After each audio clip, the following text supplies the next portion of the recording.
Nababahala nga si Senadora Amy Marcos sa natanggap na impormasyon na may mga tinatawag na hypersonic missiles ang China na nakaumang umano sa Pilipinas.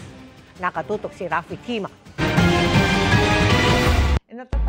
Sa post ni Senador Amy Marcos sa social media, sinabi niyang meron daw siyang ikinatatakot. May nakita ako na plano ng China na gagamitin yung hypersonic missile. Hindi naman nila iniisip na lulusob dito sa Pilipinas yung katakot-takot na army nila, mga navy nila. Hindi ganoon. Ang plano, air. At ang plano yung hypersonic missile at nakatakda na yung 25 na target nila. Ang hypersonic missile ay mga missile na kayang lumipad ng 5 beses na mas mabilis sa speed of sound. Kaya sinasabing mahirap o imposibleng maharang ng ibang air defense systems. Hindi sinabi ng nakatatandang kapatid ng Pangulo kung saan niya nakita ang plano, pero kinabahan daw siya, lalo na nang malaman daw niyang hindi kayang pigilan ng Amerika ang hypersonic missile ng China.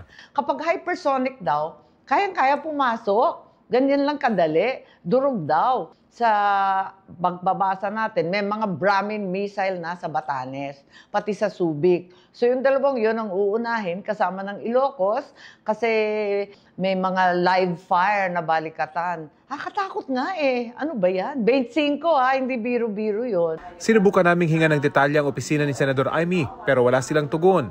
Ang Department of Foreign Affairs at Department of National Defense wala pa rin komento sa ngayon. Ang Chinese Embassy naman sa Pilipinas, sinabing titingnan daw muna ang post ng senadora. Una nang nagpahayag ng pagkabahala ang China maging ang Russia sa pagpasok sa bansa ng Typhoon Weapon System Mid-Range Capability Launcher ng United States Army.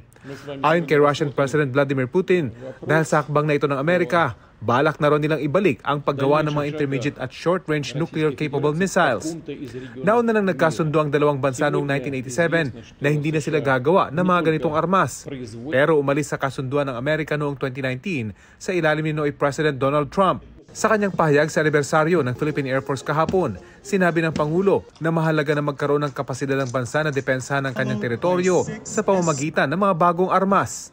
We have likewise acquired additional aircraft as well as advanced radar systems, which have transformed our operational readiness and has enhanced our operational reach.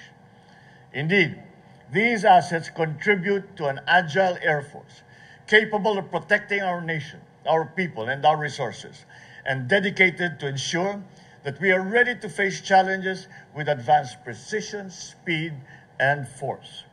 Una nang inanunsyo ng AFP na dadagdagan pa nila ang mga BrahMos missile system na nabili mula sa India at sasamahan ng mas makabagong HIMARS missile system mula sa Amerika. Para sa GMA Integrated News, Rafi Tima, nakatutok, 24 oras.